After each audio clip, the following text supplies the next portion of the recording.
So far we have discussed what is the data and how to collect the data and how to organize the data and the most common representative value, that is the arithmetic mean, and also we have discussed the range. Now let us perform few problems based on all these concepts. Now the first one is find the mean of the first 5 whole numbers. Now what is the mean? The mean is nothing but the average, so that can be found by dividing the sum of all observations by the number of observations. Now, so what are the first 5 whole numbers? The first 5 whole numbers are, so the whole numbers start from 0, so 0, 1, 2, 3, 4. So 1, 2, 3, 4, 5. So these are the first 5 whole numbers. Now their arithmetic mean equals to 0 plus sum of all the observations. So 0 plus 1 plus 2 plus 3 plus 4 divided by, so there are 5 whole numbers, so we divide by 5. Now this equals to 1 plus 2, 3, 3 plus 3, 6, 6 plus 4, 10, 10 plus 0, 10 divided by 5. So then 5 ones are 5, 5 twos are 10. So this equals to 2. So this is the average or the arithmetic mean of the first 5 whole numbers. Now second question, a cricketer scores the following runs in 8 innings. Find the mean score. The runs in the 8 innings are 58, 76, 40, 35, 46, 45, 0 and 100. Then we should find the average score, the mean score. Now the arithmetic mean equals to sum of all observations by the number of observations.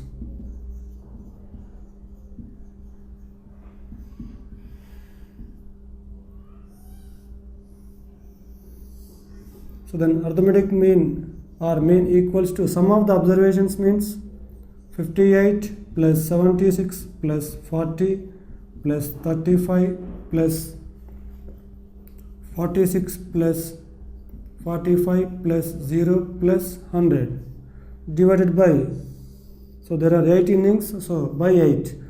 1, 2, 3, 4, 5, 6, 7, 8 by, so there are 8 observations, so 8, the sum of all the 8 observations divided by the number of observations 8.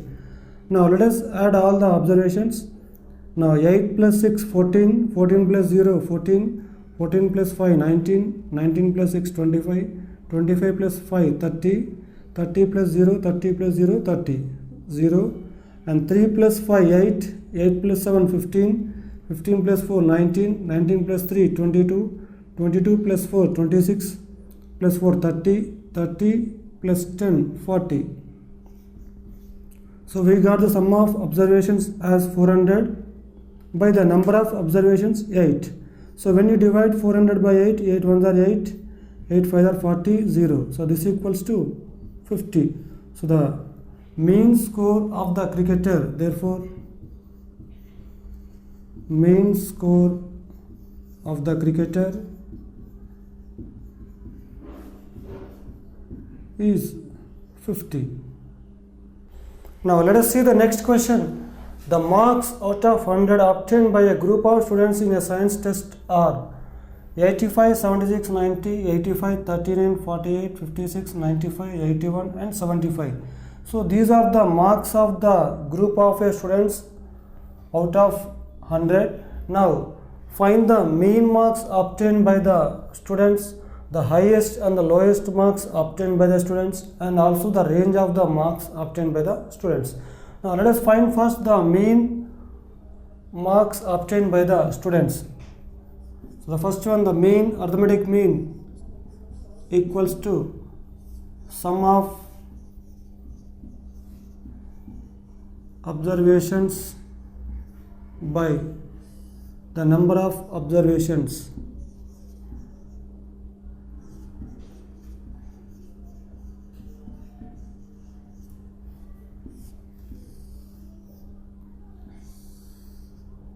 Now this equals to arithmetic mean. So we will add all the observations. So first observation 85 plus 76 plus 90 plus 85 plus 39 plus 48 plus 56 plus 95 plus 81 plus 75. So 1, 2, 3, 4, 5, 6, 7, 8, 9, 10. So there are 10 observations. The sum of all these observations divided by the number of observations 10. Now this equals to 5 plus 6, 11, 11 plus 5, 16 plus 9, 25 plus 8, 33, 33 plus 6, 39, 39 plus 5, 44 plus 1, 45 plus 5, 50. So 0. And 5 plus 8, 13, 13 plus 7, 20 plus 9, 29 plus 8, 37 plus 3, 40 plus 4, 44 plus 5, 49 plus 9, 58 plus 8, 66, 66 plus 7, 73. So 730 divided by 10. So yeah, 0, 0 cancel, we get 73 is the arithmetic mean. Now let us see what is the highest and the lowest marks obtained by the students. Now what are the highest marks?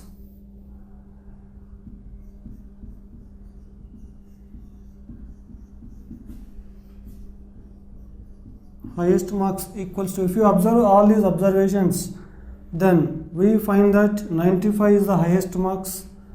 So 95, and the lowest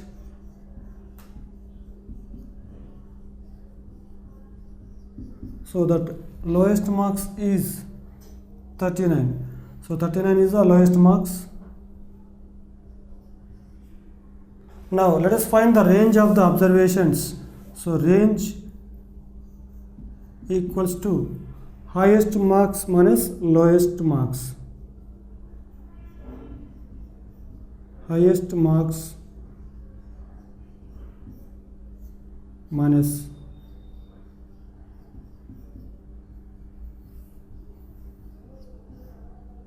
so this equals to highest marks 95 minus lowest marks 39.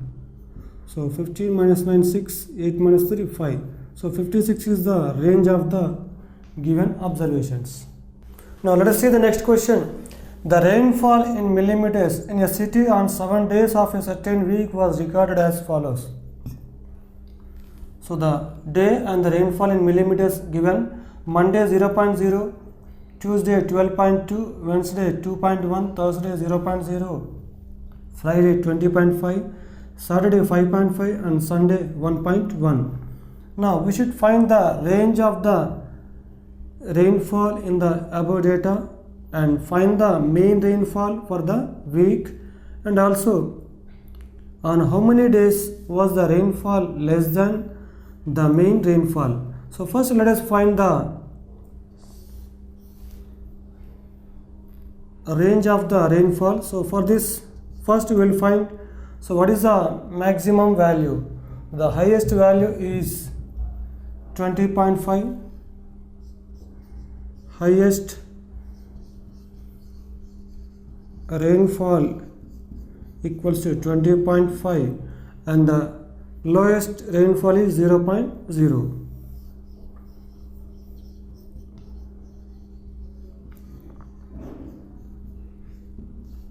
So when you find the range, so we will subtract lowest rainfall from highest rainfall.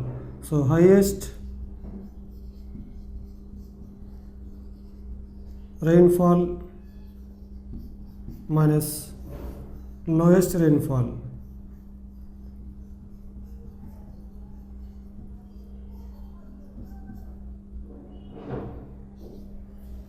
The highest rainfall is 20.5 millimeters minus the lowest rainfall is 0.0.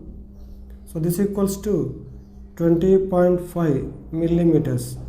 So this is the range of the rainfall in the above data. Now let us see the second question in this. Find the mean rainfall for the week. So the mean rainfall means arithmetic mean. So arithmetic mean equals to sum of observations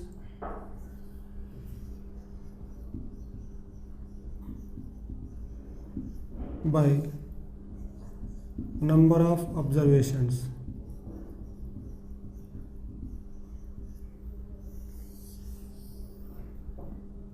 Now the mean rainfall equals to sum of observations. So we take 0.0 plus 12. We will add all these observations. So 0.0 plus 12.2. Now we will add 0.0 plus 12.2. Then 2.1 plus 0.0. 2.1 plus 0.0 plus 20.5 plus 5.5 plus 1.1, which is divided by the number of observations is 1, 2, 3, 4, 5, 6, 7. So there are 7 days in a week, so that is why divided by 7. Now we will add all these values. Now 2 plus 1 3, 3 plus 5 8, 8 plus 5 13 plus 1 14, 1 plus 2 3, 3 plus 2 5, 5 plus 5 10 plus 1 11. So 1 plus 1 2, 2 plus 2 4. So 41.4 divided by 7. Now this equals to, if we divide 41.4 by 7, 7 5s are 35. So 11 minus 5 6, 4 point. Now 7 9s are 63, 1 0 7 1s are 7. So this equals to 5.91 millimeters. Now this is the mean rainfall of the values. Now let us see the third question. On how many days was the rainfall less than the mean rainfall? So the mean rainfall is 5.91 millimeters. Now where the mean rainfall is less than the, now where the rainfall in a particular day is less than the mean rainfall, that is 5.91. So Monday, then Wednesday, then Thursday, Saturday and Sunday. So 1 2 3 4 5. So on 5 days,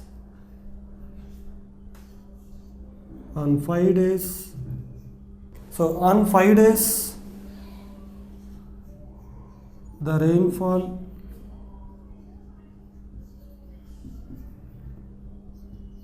is less than the mean rainfall.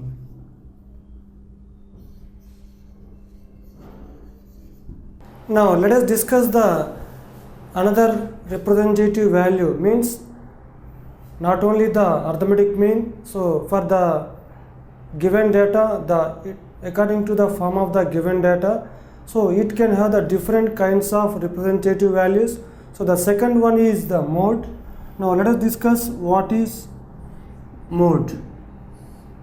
So mean is the arithmetic mean only, not the representative value for the given data. So there is another representative value, that is mode.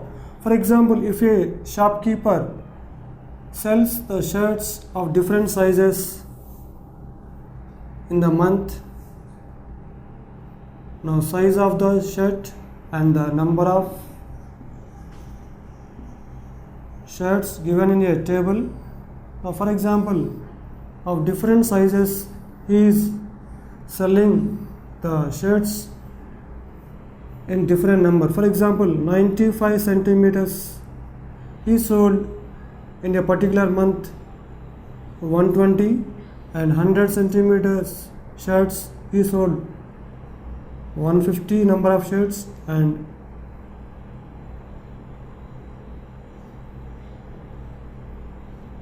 110 centimeters,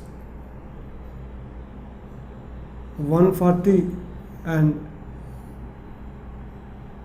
120 centimeters, 110. Now, what is the size of the shirts to be ordered if he wants to sell to the customers? Then which size shirts to be ordered more to be kept in the shop? Now, if you observe the table, then we can find that he is selling the most number of shirts, the most shirts of 100 meters size. So then he has to order 100 centimeters size shirts more, because he is selling the most shirts of 100 centimeters only. Then he has to order the shirts of size 100 centimeters more. So here, what is the mode? So here, mode means the observation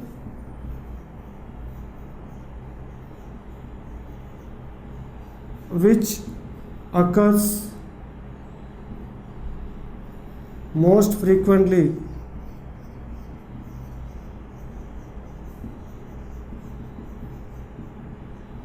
in a given data. The observation which occurs most frequently in a given data. For example, if you find the arithmetic mean of all these shirts, then there is no use, because if he finds the arithmetic mean, so he cannot find which particular shirts should be ordered more. Now, if he finds the arithmetic mean in the given data, so there is no use for him, because according to the arithmetic mean, he cannot find how many shirts should be sold more, means how many shirts to be ordered more. So then, with the help of mode, then we can find out which size shirts are sold most frequently. Then that is nothing but mode of the given data. So your mode means it is nothing but the observation which occurs most frequently in the given data. Now, for example, if the given data is 1, 2, 2, 1, 3, 3, 4, 5, 6, 3. Now, what is the mode of this data? So, to find the mode of this data, first let us arrange all the observations in an ascending order, so that we can find the most frequently occurring value. So, first you write 1, then again 1, then next 2, 2, then 3, 3, 3, then 4, 5, 6. So here 1 is occurring 2 times, and 2 is also occurring 2 times, and 3 is occurring 3 times, so most frequently, and 4 is occurring only 1 time, and 5 is occurring 1 time, 6 also occurring only 1 time. So your most frequently occurring value, so most frequently repeated value is 3. So that is repeated more number of times, so 3 times. So mode of the given data is 3. Now, for example, can a data have more than one mode? Means, can a data have 2 modes or 3 modes? Now, let us see an example. Now, if the given data is 11, 15, 15, 12, 13, 14, 14, 15, then again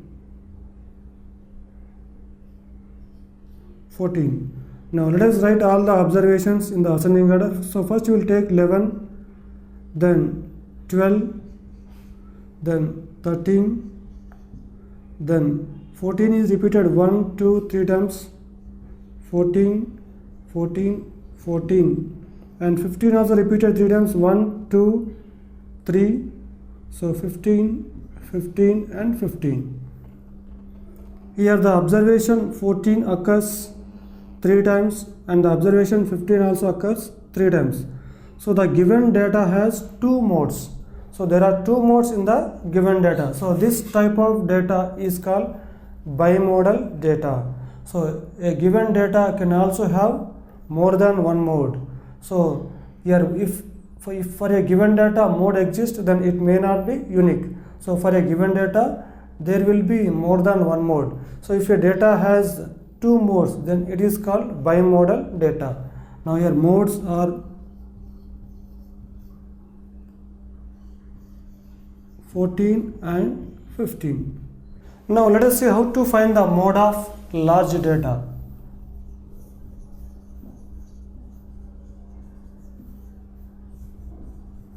Now for example, the observations are 1, 1, 2, 2, 2, 3, 3, 4, 4, 4, 5, 6, 6, 6. Now if the observations are given like this, then how to, and again 2, 2, 1, 3, 4, 6, 7, 7 and 8. So if the observations are given, so not only these observations, if a data can contain any number of observations, means if the data is very large, then how to find the mode? So first let us tabulate all the given observations. So let us represent all these observations in a proper table using the tally marks, then we can find the mode. So first we will take observation and tally marks,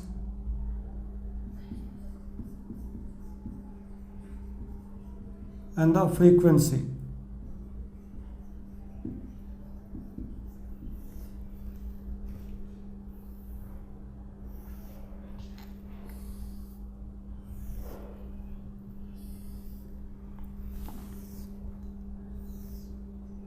So what are the different observations here? 1, 2, 3, 4, 5, 6, 7, 8. So 1, 2, 3, 4, 5, 6, 7, 8. Now for all these observations, now we will write down the tally marks of each observation.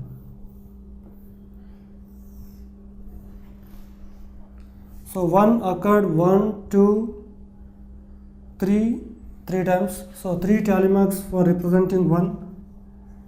Next 2 occurs 1, 2, 3, 4, 5. So 5 times. So 1, 2, 3, 4 and 5th cross it.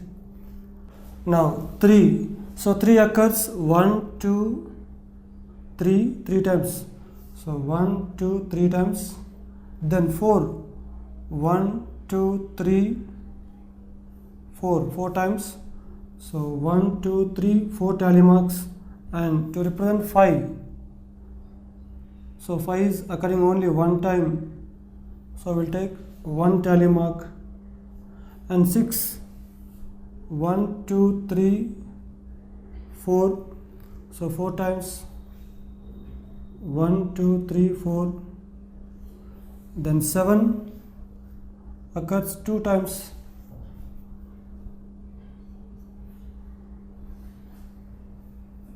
And 8 occurs only one time.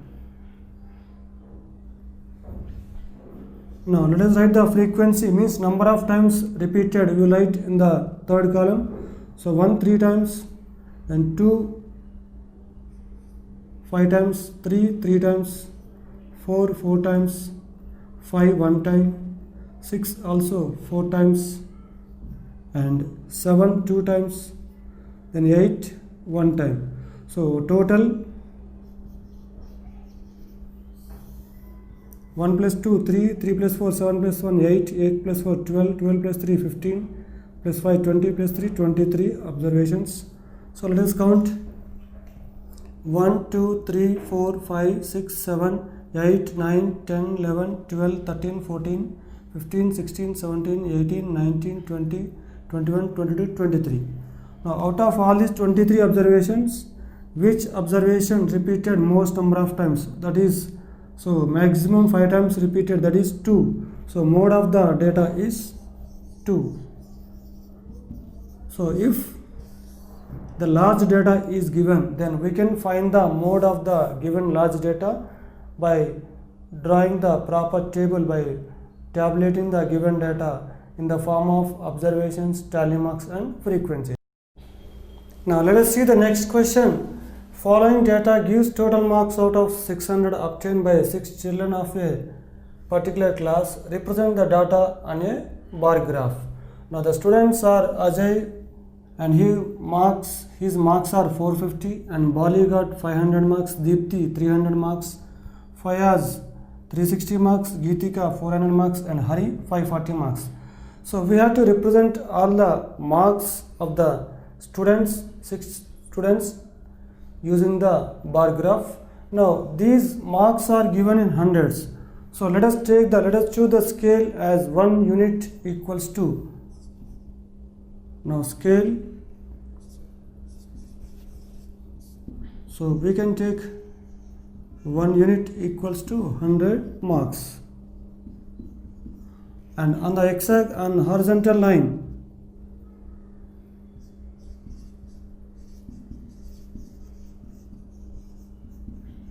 so we take the students' names, and on vertical line we take marks.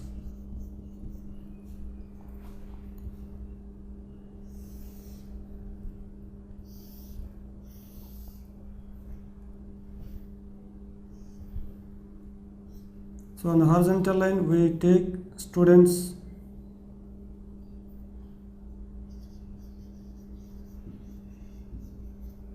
and on the vertical line we take marks.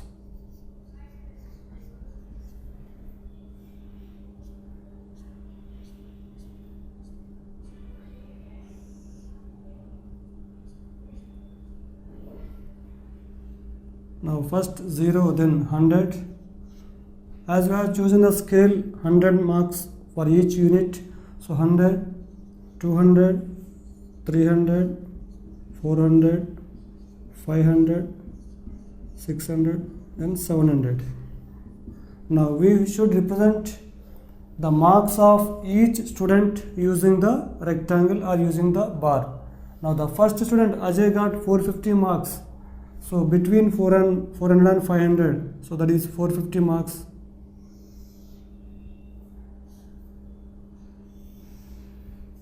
So this student is, or we can share this. So this is Ajay, and the second student Bali got 500 marks. So up to 500.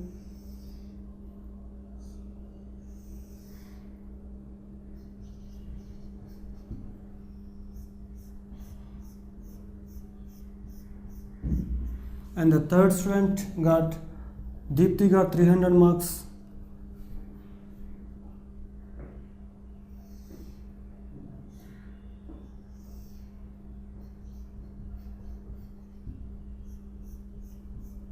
So let us represent the marks of each student by using bars. Now the next student Fayaz got 360 marks. So Fayaz 360. So between 300 and 400, just above 350.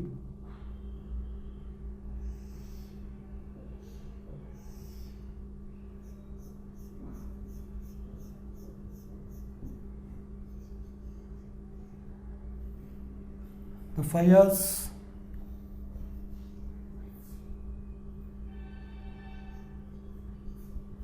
Next student Geetika got 400 marks. So Geetika 400.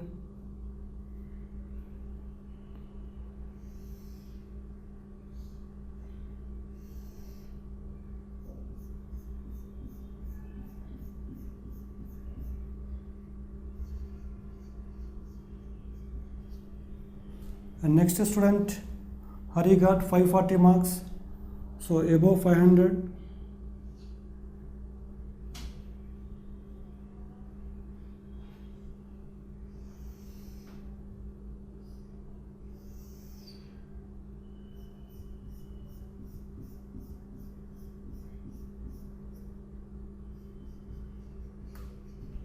in this way we can represent the marks of the students using bars. So here in the horizontal line, on the horizontal line we have taken students, and the vertical line we have taken the marks of each student.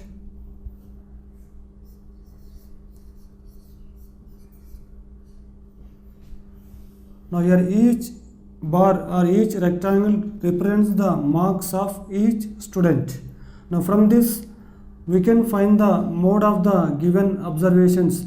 So which is the longest bar? So in this, which is the longest bar, that is 540. So then we can find that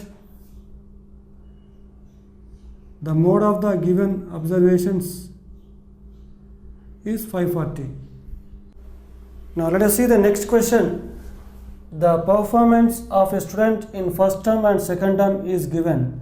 Draw a double bar graph choosing appropriate and answer the following. Now the table is given. Now the subject wise marks are given of the student in the first term as well as in the second term. So in the first term he got 67 in English, 72 in Hindi, 88 in maths, 81 in science, and 73 in social science. And in the second term, for maximum marks, 100 marks, he got 70 in English, 65 in Hindi, 95 in maths, 85 in science, and 75 in social science. Now based on this table we have to draw the bar graph. So then here we should use the double bar graph, because so we have to compare the marks of the student in each subject from first term to the second term. So then on the horizontal line we take the subjects, and in the vertical line we take the marks, and choosing the scale. So the marks are given 10 in the tens, so 70, 80, then we choose the scale as 1 unit equals to 10 marks.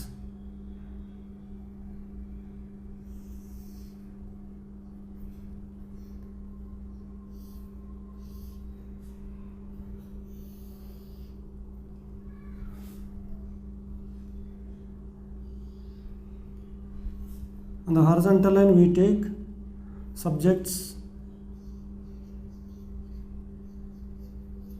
and on the vertical line we take marks.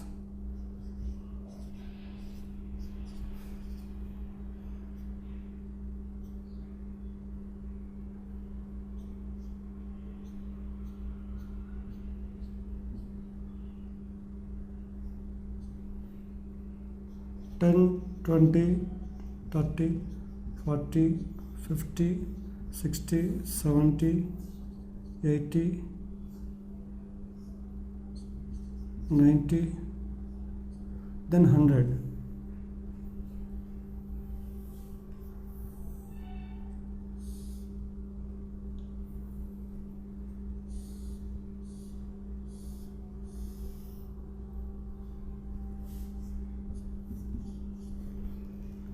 Now in the first term, in the subject English, he got 67 marks. So 67 in English.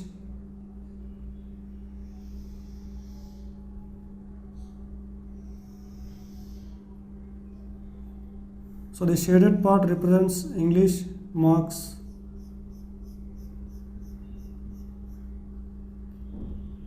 And in the second term, now the shaded part represents first term marks, and the unshaded part 70. So this unshaded bar represents second term marks. So this is first term. Here we can mention that the shaded equals to first term and unshaded bar equals to second term. So these are the bars representing the marks in English. Now in the second case, Hindi 72 in first term,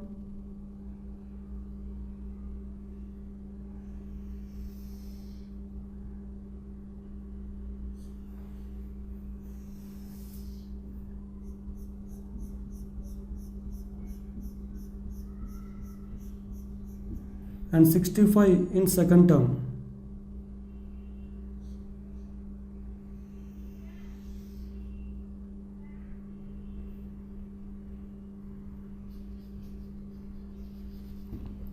Next, maths 88 in first term.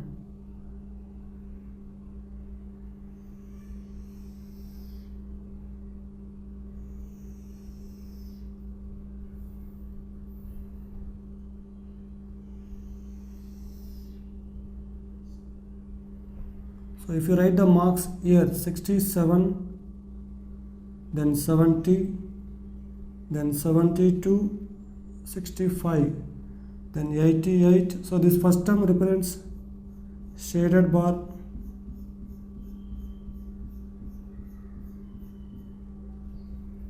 and then 95 in the second term.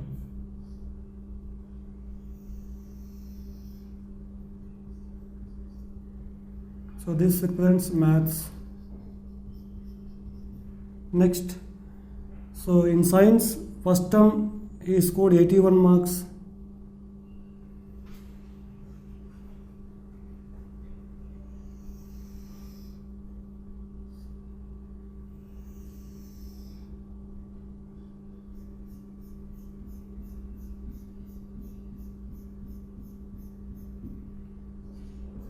And second term 85 marks.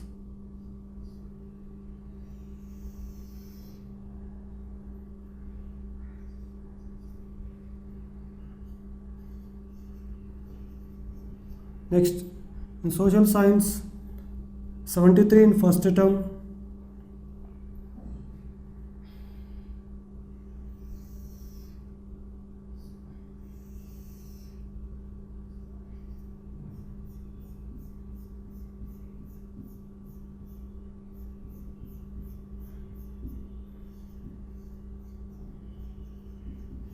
And 75 in second term.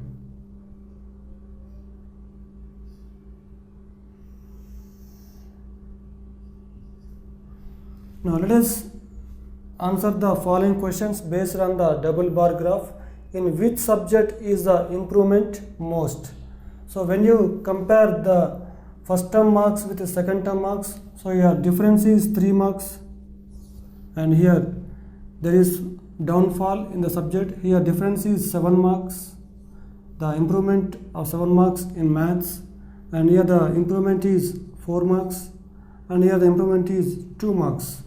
So when you compare the marks from first term to second term, there is the 7 marks highest improvement in the subject mathematics. So we can write maths. Now the next question, in which subject is the improvement least? So in the subject English, the improvement is 3 marks, in maths 7 marks improvement, and in science 4 marks improvement, and in the social science 2 marks improvement. So we can write the answer as the social science.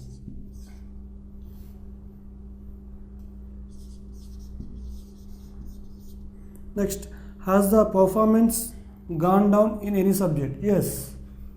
So there is the performance which has gone down in the subject Hindi. So that is 3 marks less. So when compared with the first term, he got 3 marks less in the second term.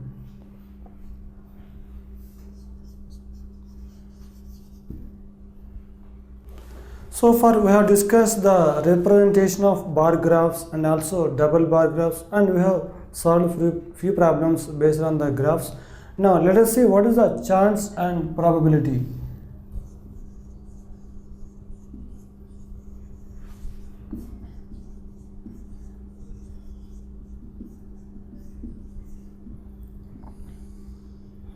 Now there are some situations in our day-to-day life that some are certain to happen,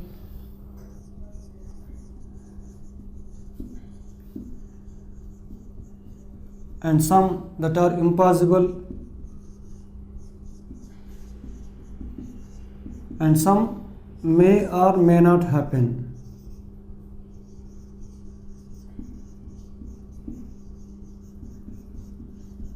Now, so these are the 3 cases we face in our day-to-day life. Some situations are like that they are certain to happen, and some situations are like that, they are impossible, and some situations are that may or may not happen. Now if you take the examples of these three situations, for example, the sun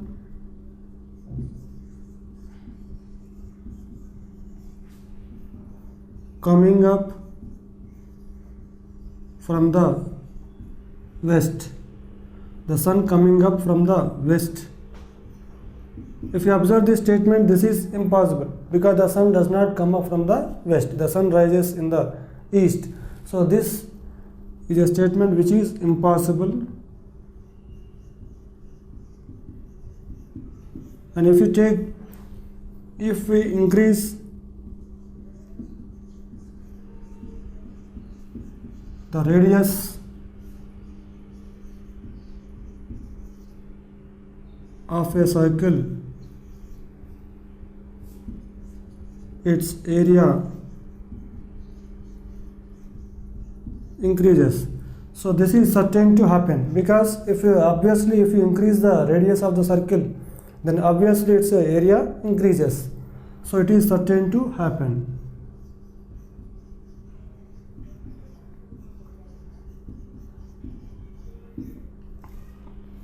And winning of India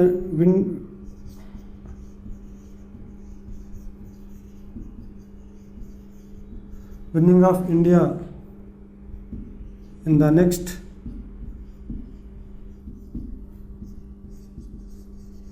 text series.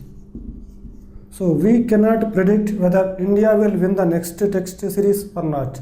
So here we have two chances that may or may not happen. So may or may not happen. So the situation that may or may not happen has the equal chance of happening. Now for example, if you toss a coin, so whether we don't know, we cannot predict whether heads come up or tail comes up.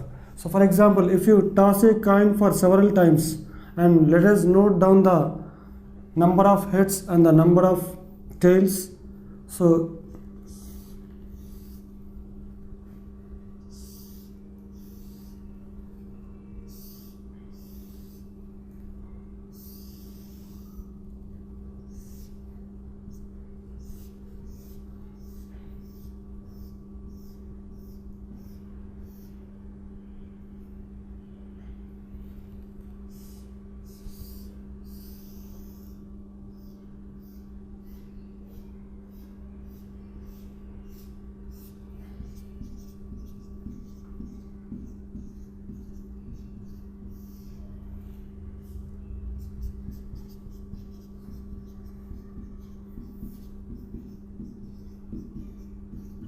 now if you toss the coin for 20 times and note down whether head comes up or tail comes up, then the first time when you toss the coin for the first time, then if the head comes up, then second time tail, head, tail, again tail, head, and 11th time tail, head, then tail, head.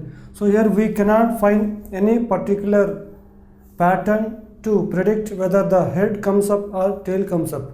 But if you increase the number of tosses many times, so if you increase the number of tosses many, then both head and tail have the equal chances of coming up. So out of the two head and tail, then both head and tail have the equal chances of coming up. So then these two are called equally likely chances. So the head and tail, so these both are called equally likely chances. Now when you throw a die has 6 faces. On each face the number is written 1, 2, 3 up to 1, 2, 3, 4, 5, 6. Now if you throw a die, so whether 3 will come up, or it shows 5, or it shows 3, it shows 2, we cannot predict. But here all the 6 numbers have the equal chances to come up. So here every number 1, 2, 6. So the equal, all the 6 numbers of the 6 faces have the equal chances of coming up. So here also the 6 numbers means the 6 faces are equally likely chances. So here 1, 2, 3, all these 6, here also these 6 are equally likely chances. Now what is the probability of getting head when a coin is tossed? So here the probability of the chance of getting head up when you toss a coin, so that is 1 out of 2 chances, so that is 1 by 2. And what is the chance of getting tail when a coin is tossed? Here also we can say that 1 by 2. So out of 2 equally likely chances, so we have 1 tail to come up. So here also, here head and tail both have the equal chances coming up. Now when you take, in case of throwing a die, then what is the chance of getting a number 2 to come up? So here out of 6 equally likely chances, then we want one number 2 up, then that is 1 by 6. And what is the chance of getting 5 to come up? So it is also 1 by 6. Now let us see what is the chance of getting, what is the probability of getting an even number when you throw a die. So how many even numbers are there? 2, 4, 6. So these are the 3 even numbers. So 3 by 6. There are 3 even numbers to come up out of 6 numbers in case of a die. So then 3 ones are 3, 3 twos are 6, this equals to 1 by 2. And what is the chance of getting an odd number to come up? So again there are 3 odd numbers, 1, 3, 5. So then 3 odd numbers by total chances 6. So 3 ones are 2, 3 ones are 3, and 3 twos are 6. So this equals to 1 by 2. So the chance of getting an even number is 1 by 2, and the chance of getting an odd number also 1 by 2. So now if you take the case of impossible situation, then its probability is 0.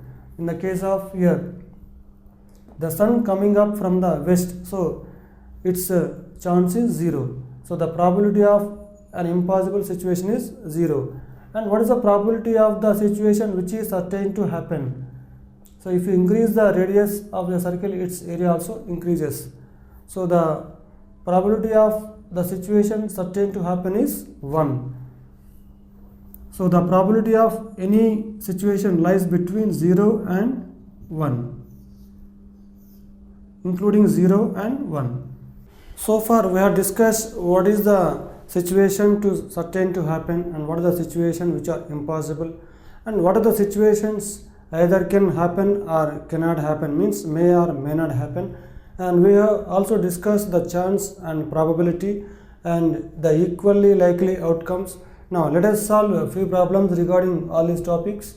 Now tell whether the following is certain to happen or impossible or can happen but not certain. Now you are older today than yesterday. So obviously every person is older today than yesterday. So that is why it is certain to happen.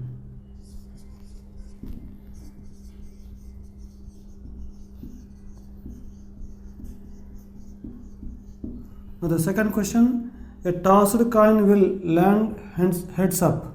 So when you toss a coin, so whether we cannot predict whether head comes up or whether tail comes up. So here we can say that, so it can happen but not certain.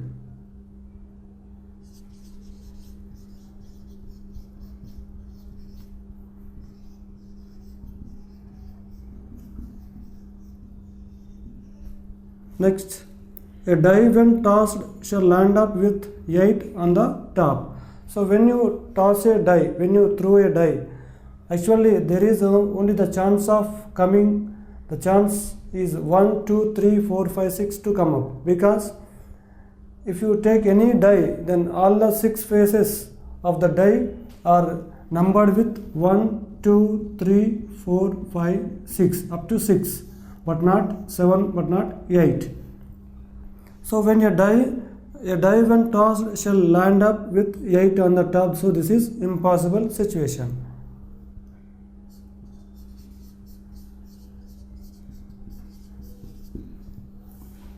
Now let us see the second question. There are 6 marbles in a box with numbers from 1 to 6 marked on each of them. So in a box there are 6 marbles and 1 to 6 numbers are written on each of the marble.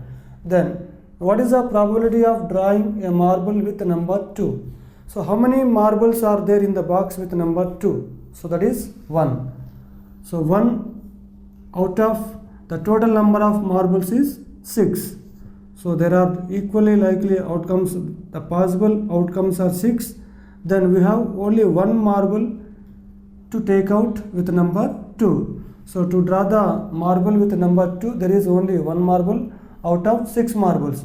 So the required probability is 1 by 6. Next, what is the probability of drawing a marble with number 5? So out of the 6 marbles in the box, how many marbles are there with number 5? So there is only 1 marble with number 5. So that is 1 marble. 1 chance of happening here out of 6 equally likely chances, 6, because there are 6 marbles. So the answer is 1 by 6. Now let us see the next chapter, that is data handling. Now what is data handling? In your previous classes you are familiar with several kinds of data, and you also know collection of data and tabulation of the data and put the data in the form of bar graphs. So you are familiar with these collection of data,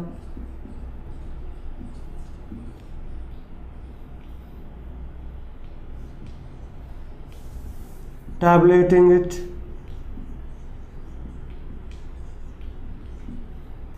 and put in the form of bar graphs.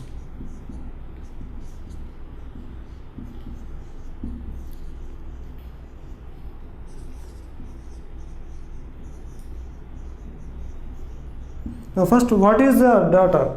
The data means it is the information which is collected for any purpose. The information collected is called the data. Now the collection,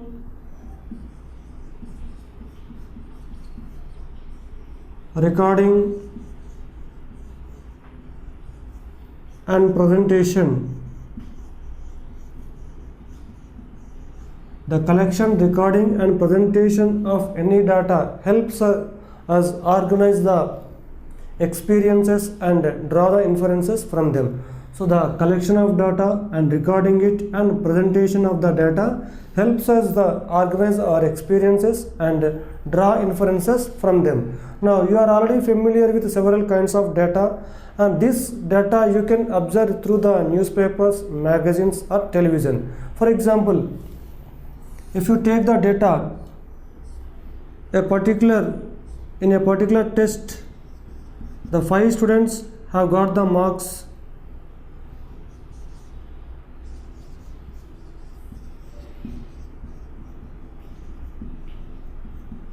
out of 10. For example, one student got 7 marks and the other student got 8 marks, the third student got 6 marks, the fourth student got 9 marks, and the fifth student got 10 marks. Now this is also data collected from the students. So this data represents that the marks of 5 students in a particular test out of 10. Now let us take another data, that is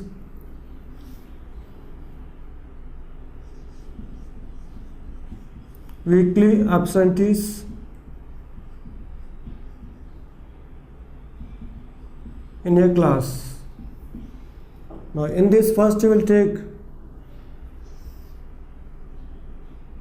day wise. So first you will take Monday, then Tuesday, then Wednesday,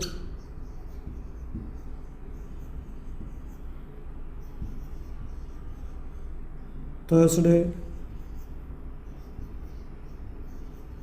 Friday, then Saturday.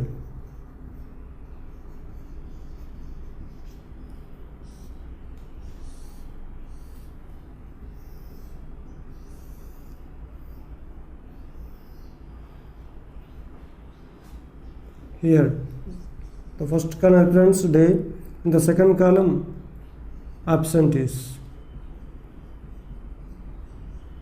Now in the Monday, so here one student figure represent one student. So the first day Monday there are two students absent in the class, so we represent it by two student figures. And Tuesday only one student is absent, so we will show the absentees of Tuesday by only one student figure. And Wednesday there are no students absent, so that is why we do not draw any student figures for Wednesday. And Thursday, so three students are absent. And Friday, so here also two students are absent on this particular day.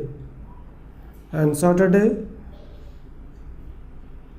so it is the end of the week, so there are most number of students are absent, so almost 5 students absent in the Saturday. So this represents the absentees of the students in a class during the week. So from this data collected, we can understand how many students are absent in a particular day throughout the week. Now let us see the next one, collecting data.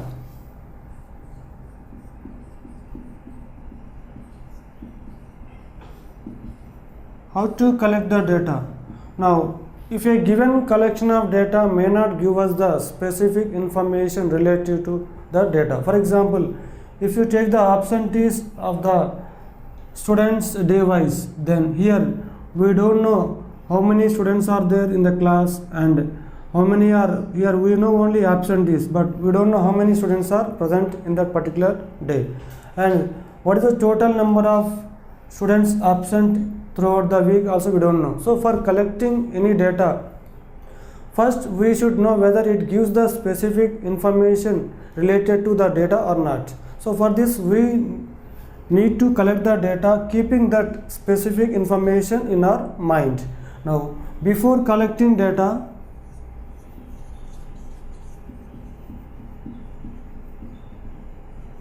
before collecting any data, we need to know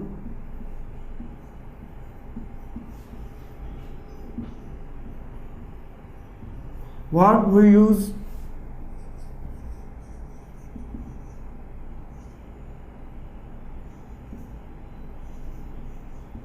what would we use it for,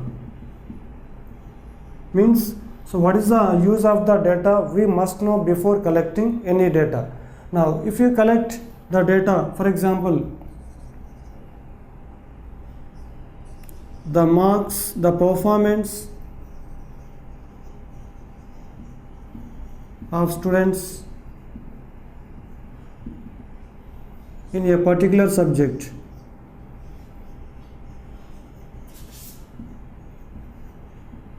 or you may collect the data regarding the performance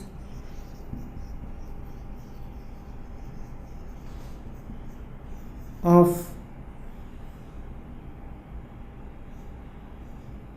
any cricket team,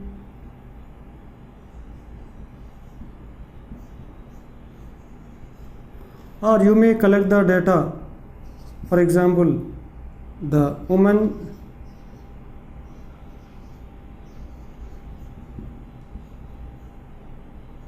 literacy rate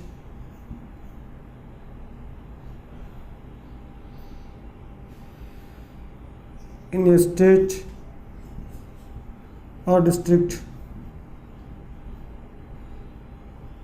or you may collect the data, the number of children below the age of 15 years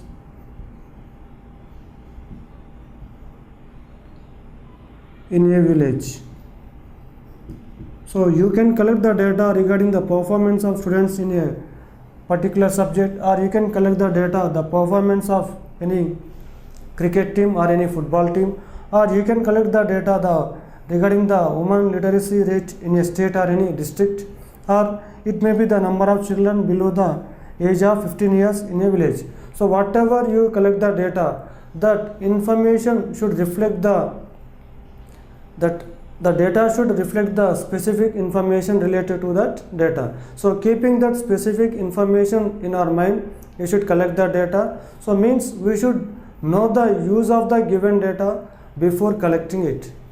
Now let us discuss now organization of data.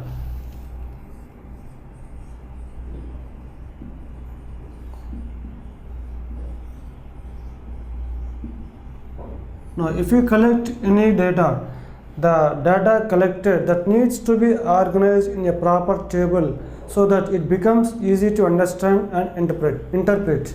Now if you collect any data, the data collected needs to be organized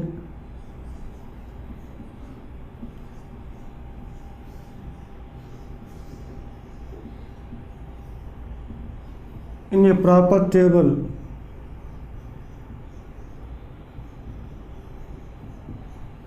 so that it becomes easy to understand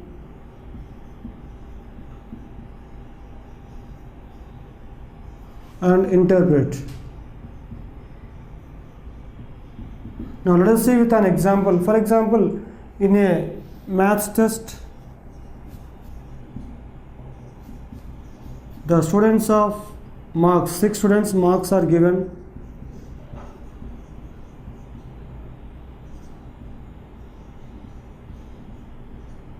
Out of 50.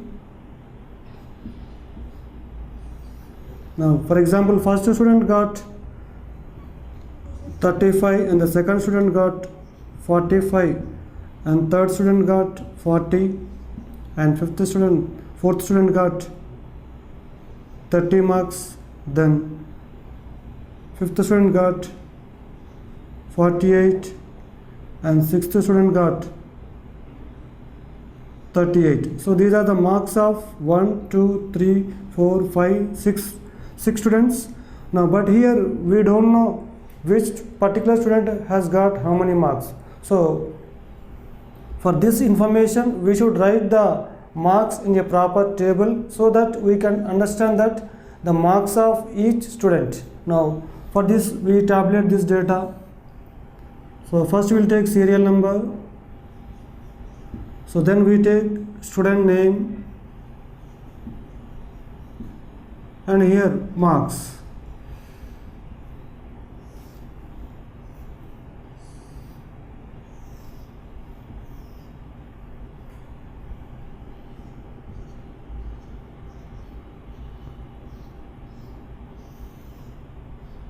So for example, first student Sandeep has got 35 marks and next student Swati has got marks 45 and next student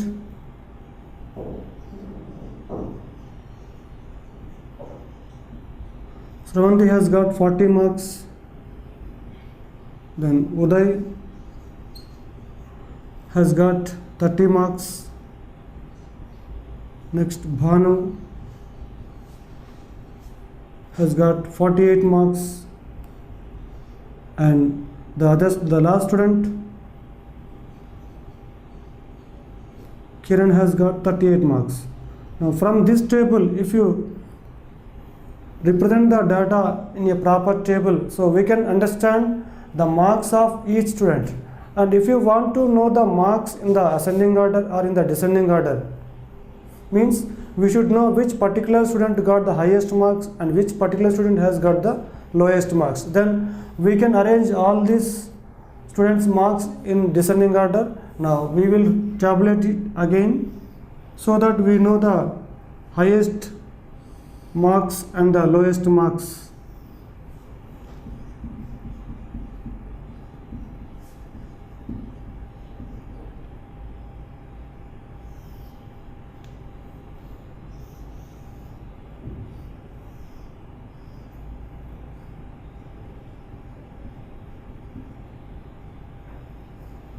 Now in this, the highest marks, Bhanu has got the highest mark, that is 48. So first you will write Bhanu's marks 48. Then the second highest is 45, that is Swati's marks.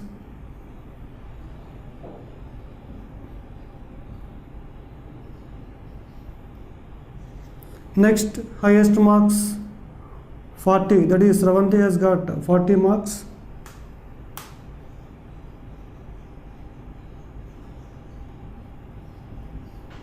The next fourth 38,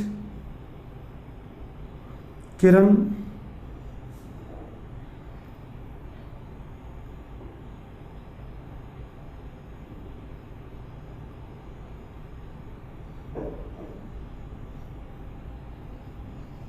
Now fifth, Sandeep has got 35 marks.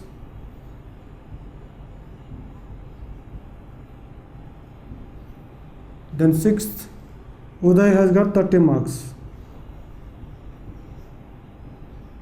Now from this table we can also understand which student got highest marks, that is Bhanu 48, and we can find the student who has got the lowest marks, that is Uday 30 marks. So if any data is given, the data that is collected needs to be organized in a proper table so that it becomes as easy to understand and easy to interpret. Now let us discuss the representative values. So what are the representative values in the topic data handling?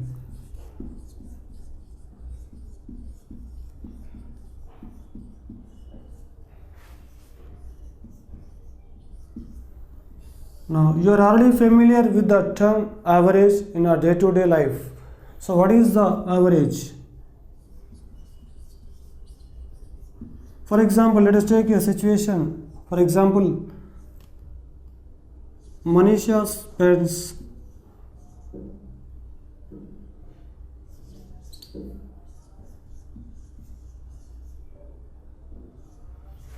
on an average of 4 hours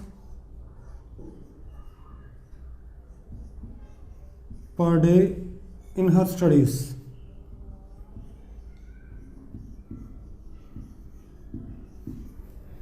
And the second situation is the average temperature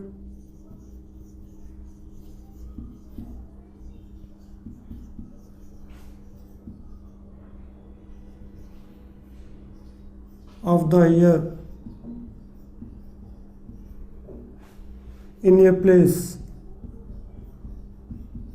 is, for example, 33 degrees Celsius, and the average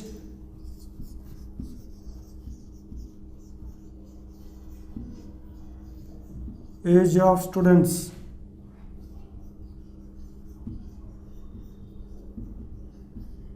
in a class is 13 years. So in all these situations we are using the term average. Now what is meant by average?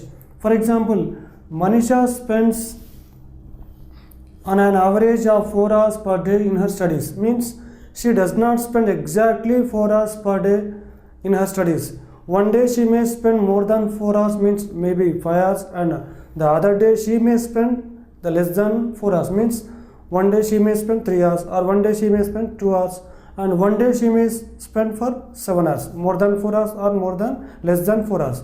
But an average, if you take the throughout the year, an average per day she is spending 4 hours in her studies. Now even the same thing in the second example, the average temperature of the air in a place is 33 degrees centigrade. Means it doesn't mean that every day in the place every day the temperature is 33 degrees centigrade. It's not like that. So one day it may be more than 33 degrees centigrade and the other day it may be less than 33 degrees centigrade. And the average age of the students in a class is 13 years.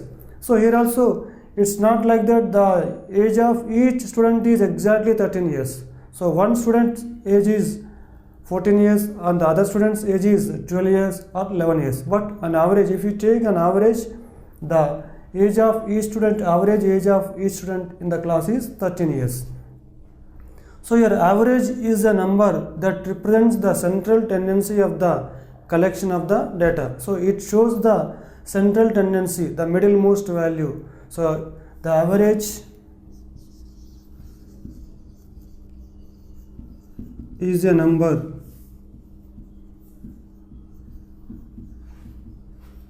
that shows the or that represents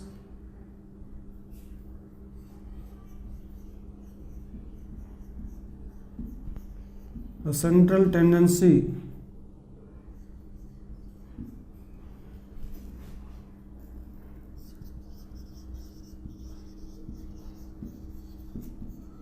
of the group of observations.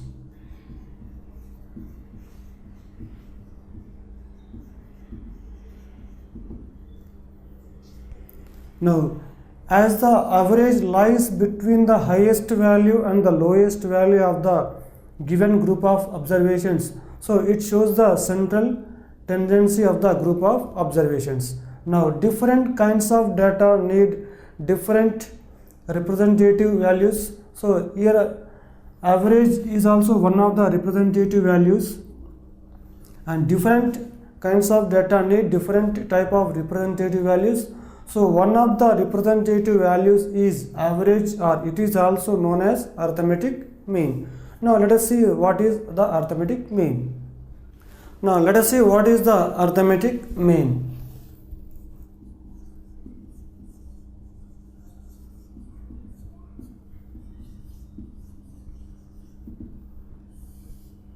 The most common representative value of a group of data is the arithmetic mean, or simply mean. So it is mostly used, the most common representative value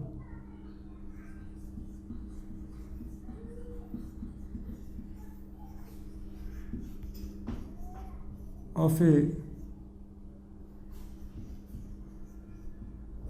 group of data is arithmetic mean, or simply we can say that mean. Now how to find the arithmetic mean of the group of the data? Now for example, if the group of the data is like 4, 8, 16, 20, then how to find the arithmetic mean of this data? Now if you want to find the arithmetic mean of 4 and 8, then how to find the arithmetic mean? Means average of 4 and 8. So then we find the middlemost value, means the center value of 4 and 8. So we take 4 plus 8 by, there are two observations, so we take by 2. Then so 4 plus 8, 12 by 2, that is 6. Now if you want to find the arithmetic mean of the first three numbers, the first three observations, then we find, so 4 plus 8 plus 16 by, as there are three observations, so we take by 3. Now this equals to 16 plus 8, 24 plus 4, 28 by 3.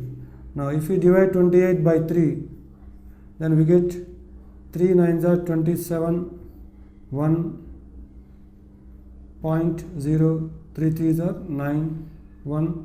So then we get approximately 9.3. Now if you want to find the arithmetic mean of all the given 4 observations, then arithmetic mean equals to 4 plus 8 plus 16 plus 20 divided by, as there are 4 observations, so we take by 4. Then we get 16 plus 4 20, 20 plus 20 40 plus 8 48 by 4. So we get 4 ones are 4 12 are 48. So this is 12. So while finding the arithmetic mean of any number of observations, so then we are taking the sum of all the observations in the numerator and the denominator being the number of observations. So if you generalize it, then we get the arithmetic mean or mean equals to sum of all observations by number of observations.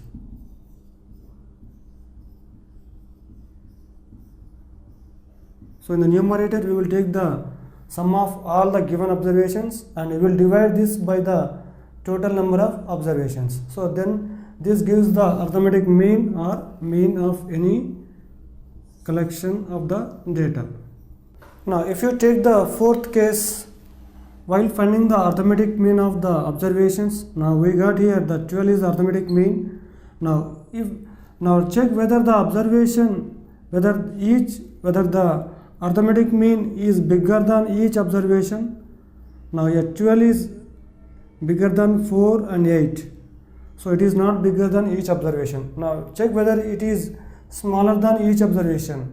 Now 12 is smaller than 16 and 20 but not 4 and 8.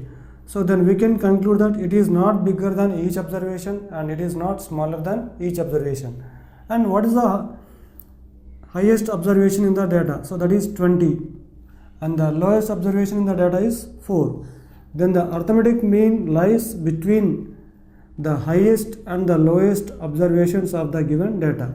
So here 12 lies between 4 and 20. Here 4 being the least observation and 20 being the highest observation. So the arithmetic mean 12 lies between the lowest and the highest observations of the given data. It is not more than the highest observation and it is not less than the lowest observation. Now the next topic, that is range. Now what is range? Now if you take the ages of 6 teachers in a school,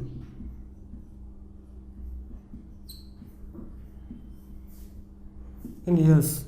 Now the age of the first teacher is 35 years and the age of second teacher 40 years and the third teacher 42 years and the fourth teacher 38 years and the fifth teacher 45 years and the sixth teacher 32 years. 1 2 3 4 5 6. So these are the ages of the teachers in a school. Now so what is the highest age of the teacher? The highest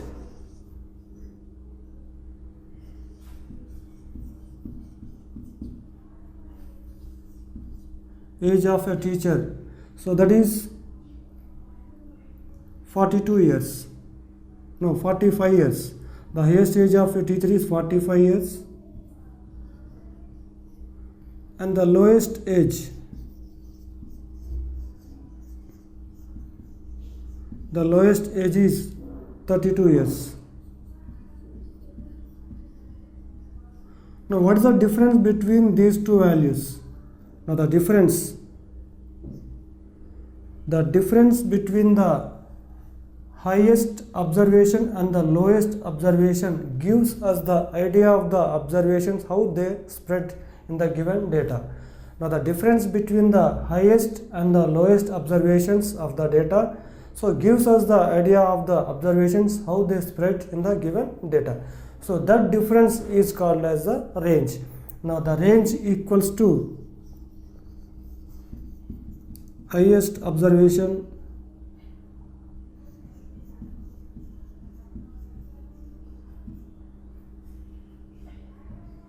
minus lowest observation. So here the highest observation is 45 years minus lowest observation is 30 years. The value of the highest observation is 45 and the value of the lowest observation is 32. So then if you find the difference, 5 minus 2 3 and 4 minus 3 1. So this 13 is called the range of the given data. So how will you get the range from the data? So when you subtract the value of the lowest observation from the value of the highest observation, then we get the range of the data. So range of any data equals to highest value minus lowest value. Now we have seen that in some situations the arithmetic mean is the measure of central tendency, means it is a representative value. In some other situations we have seen that the mode is the measure of central tendency, means it is also the representative value. Now let us see another situation. So for example, the marks of 7 students in maths out of 50. So the marks of 7 students given as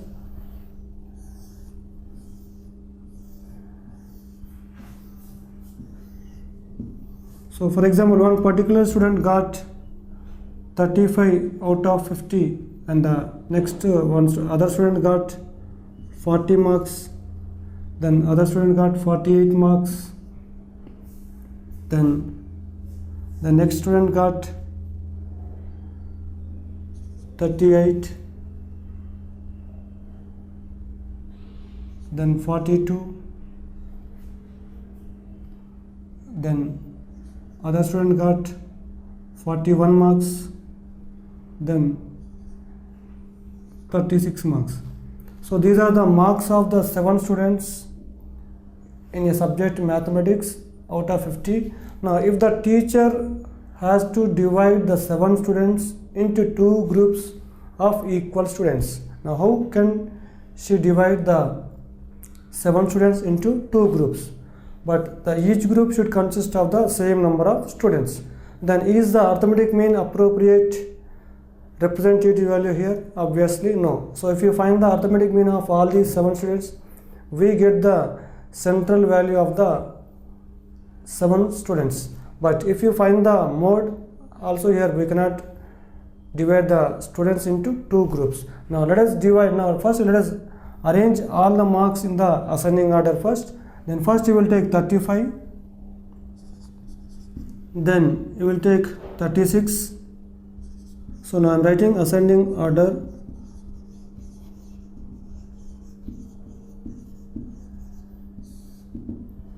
Now next I am taking 38, the next 40. So 35, 36, 38, then 40, then 41, then 42, and then 48. Now out of these 7 observations, if you find the middle value, so then we can find that. So from left you can cancel 1 and right you can cancel 1, then we can find the middle value. So that is 40. Now how many students got less than 40? So there are 3 students who have got less than 40. So the marks are 35, 36 and 38, and the other 3 students have got more than 40 and their marks are 41, 42 and 48. So in this method, by arranging the given observations either in ascending order or in descending order, so we can divide the given data into 2 groups of same strength. So here 2 groups of same size. So here the 40, the number 40, this is the middlemost value. So this is also known as the next representative value, that is median. So the third representative value, the measure of central tendency, is median. So the median is the number which refers to the value which lies in the middle of the observations. So median is also a measure of central tendency and it is also a representative value. So it refers to the value which lies in the middle of the observations. So then it separates the observations below some observations, half of the observations below the median and half of the observations above the median. So all these three observations are below the value of the median, and the other three observations are above the value of the median. So the median is nothing but the middlemost value of the given observations. So it is also a representative value. It refers to the value which lies in the middle of the observations, and it separates the observations, half the observations above its value, above the median, and half the observations below its value and below the median. Next, let us find the median of some observations. So 4, 8, 6, 3, 9, 1, 10, 12. So 1, 2, 3, 4, 5, 6, 7, 8. Then next 5. Now here the number of observations is 9. It is an odd number. So in this class we will deal with the observations only having odd number of observations. So let us study finding the median of even number of observations in the next class. Now here we will deal with only observations having the odd number of observations. Now there are 1, 2, 3, 4, 5, 6, 7, 8, 9 observations. Now let us arrange all these observations in either in ascending order or in descending order.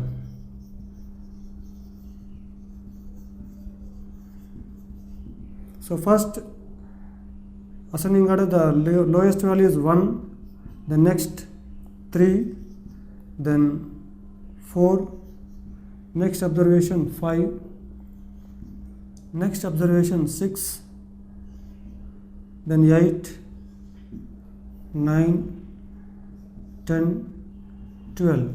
So 1, 2, 3, 4, 5, 6, 7, 8, 9. So out of these 9 observations, we have to find the middlemost value. So we can cancel one from left and one from right to get the middlemost value. So then 6 is the median. So median of the observations is 6. Now there are 4 observations below median and 4 observations above the median. So median divides the observations into 2 groups of equal size.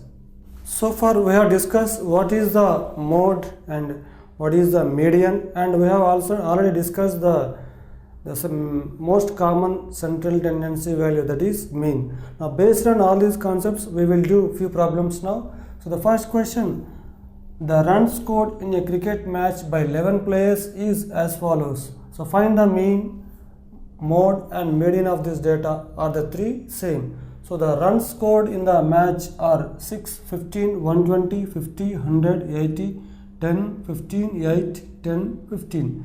So let us find the arithmetic mean first. So as you know that mean equals to sum of observations by number of observations.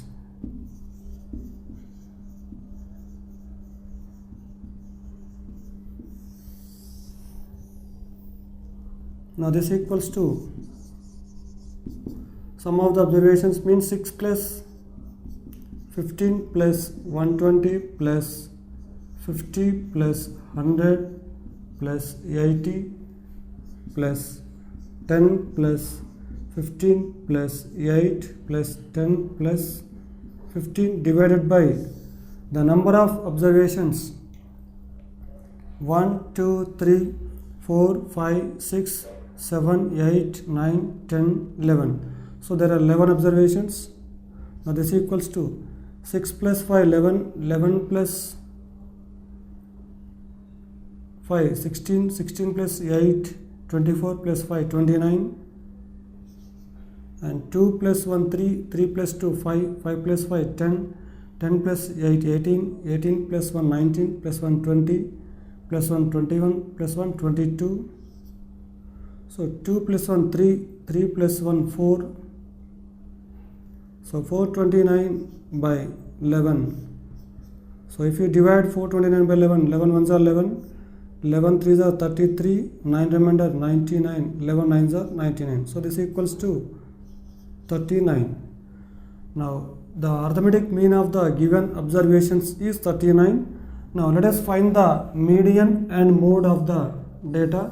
So for that, let us arrange all the observations in the ascending order or in the descending order. So first arrange the observations in the ascending order.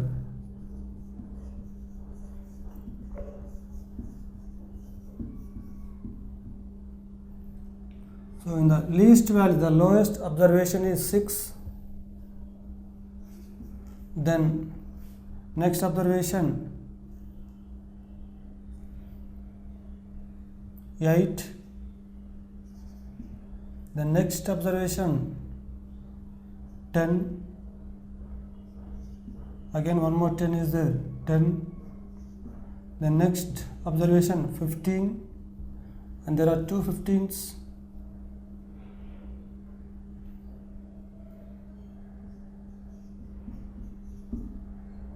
And one more 15 is there, 1, 2, 3. 3 15s are there. Next observation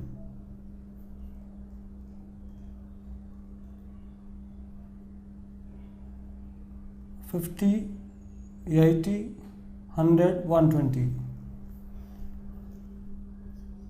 50, 80, 100 and 120.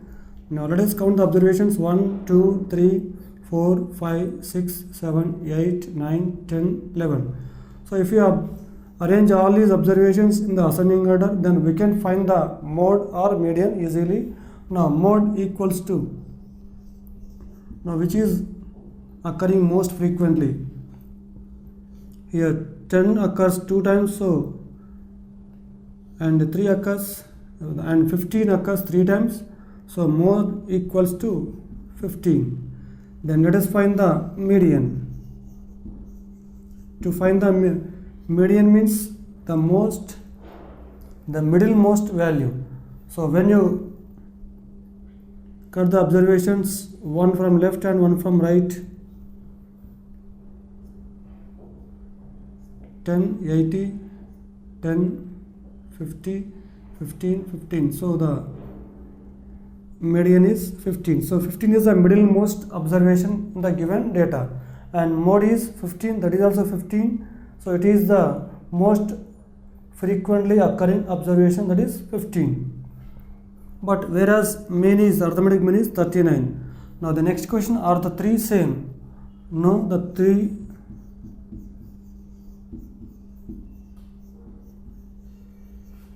are not same. So your mode, median and mean 3 are not the same.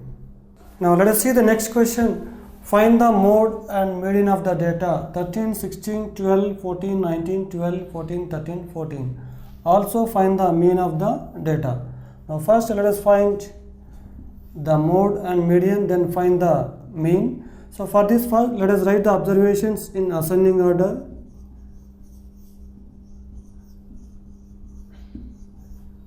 So ascending order is first, the lowest observation is 12, but 12 occurs 2 times. Then the next observation 13, 13 and 13. So 13 also occurs 2 times, 13 comma 13. Then next observation 14 occurs 3 times, 14, 14, 14.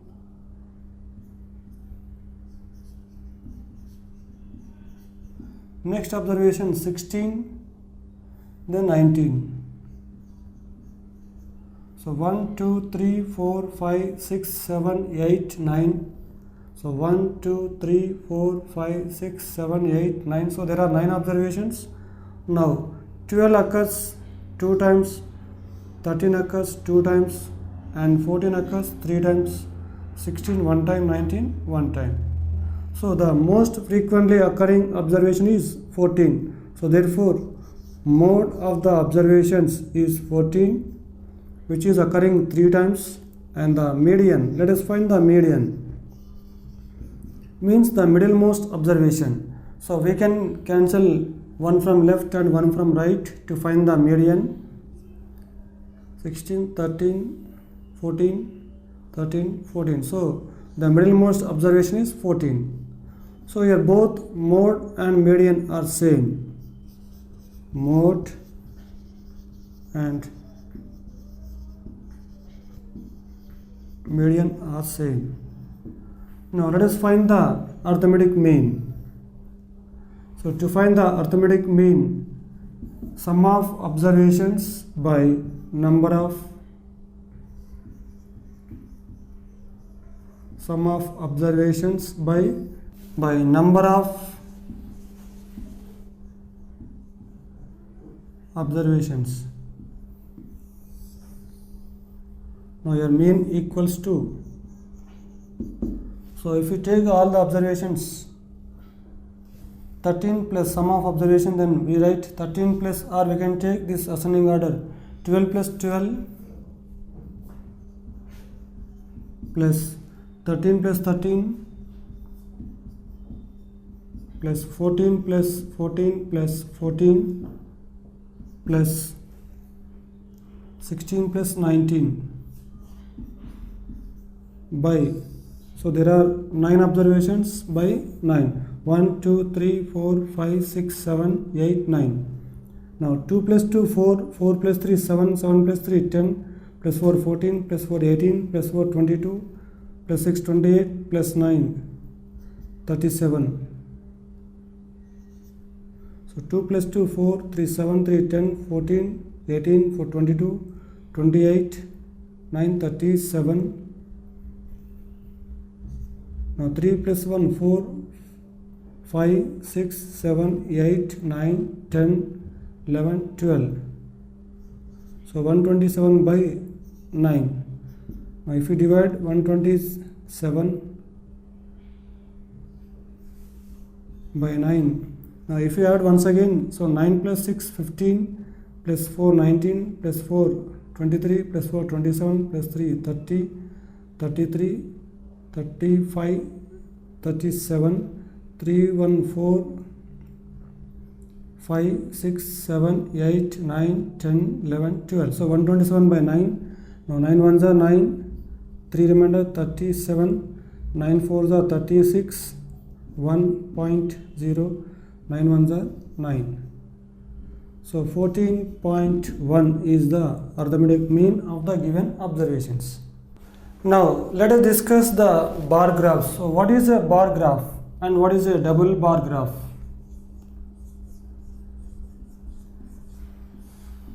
You know that when a data is given to you, then you know how to put in the form of distribution table, and you have also learnt how to draw the bar graph. Now what is the bar graph? So bar graph is a representation of the numbers in a data using the bars of uniform width. So for example, if any data is given, then so we represent the numbers in the given data using bars of uniform width. Now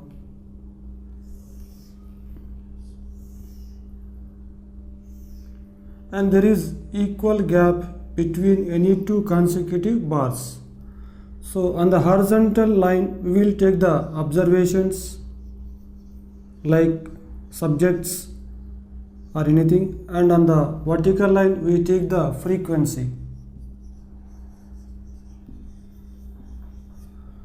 So the width of each bar is same and the length of the bar depends on the frequency of the observations and the scale you have chosen. Then how to choose the scale?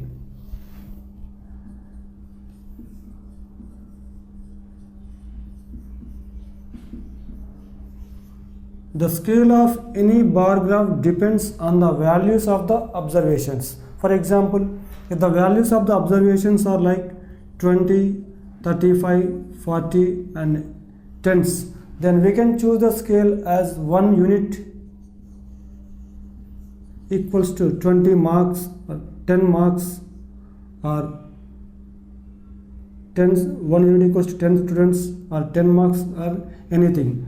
And if the observations are in hundreds, like 125, 360 and 450, then we can choose the scale as 1 unit equals to 100 observations, like 100 marks or 100 students or anything.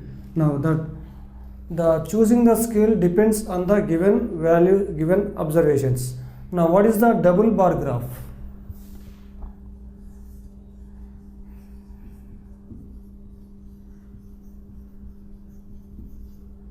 So this double bar graph helps us to compare the two observations at a glance. For example, if you want to compare the marks of any students from quarterly to half yearly, so then we represent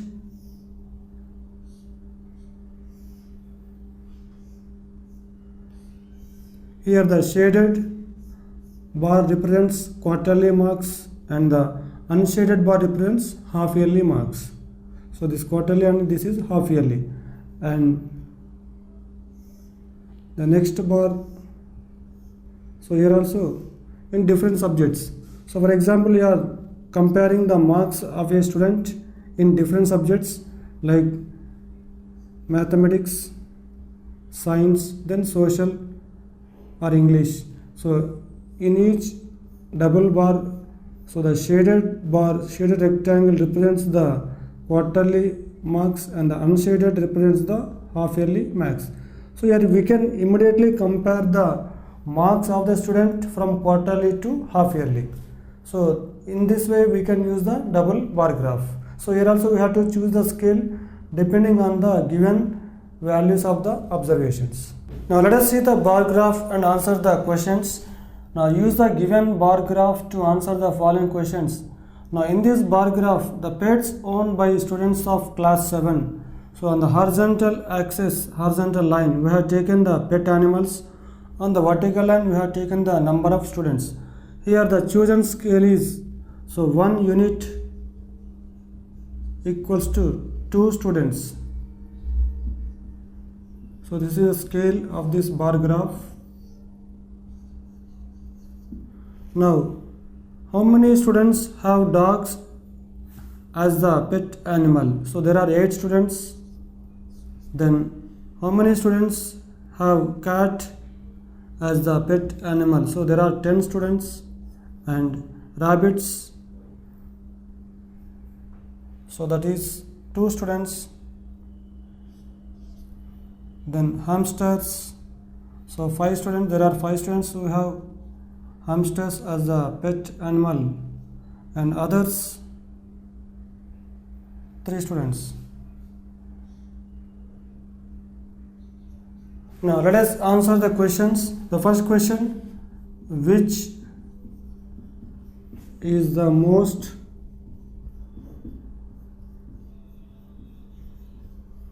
popular pet?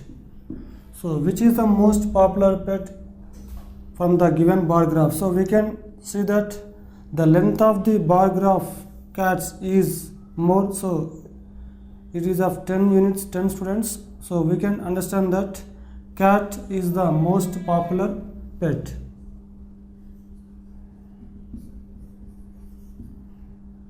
The second question, which is the least popular pet? Which is the least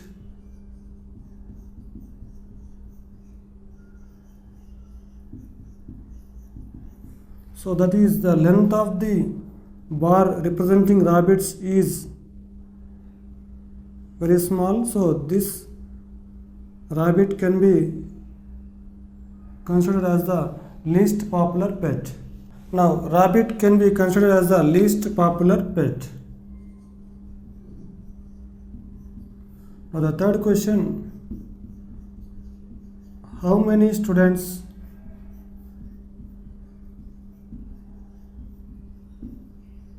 have dog as the